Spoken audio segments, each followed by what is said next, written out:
স্ত্রী কখনো প্রিয় নারী হতে পারে না, কারণ স্ত্রীর অনেক ভুল।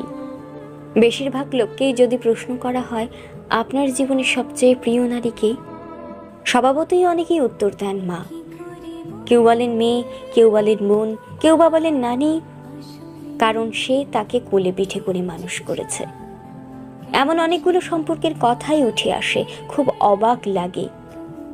একজন মানুষও উত্তর দেন না তার বউ তার সবচেয়ে প্রিয় নারী।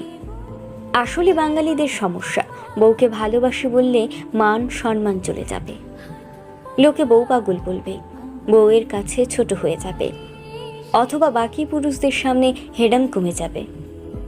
এমন একজন মানুষও কি নেই যার হাসপাতালে বেডের পাশে নির্ঘুম রাত কাটিয়েছে তার স্ত্রী, অথবা একসাথে জীবনের যুদ্ধটা করবে বলে বাবার বাড়ির অভিজাত্যকে দূরে রেখে স্বল্প বেতনের ছেলেটার হাত ধরে বাবার বাড়িটা ছেড়ে এসেছে।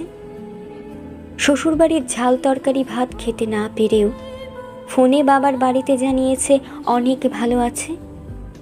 নাকি নিজের বিছানা, মায়ের রান্না, জন্মের পরের বাড়িটা সব ফেলে আসা অনেক সহজ, যার কারণে বউ কখনো প্রিয় নারী হবার যোগ্যতা রাখে না।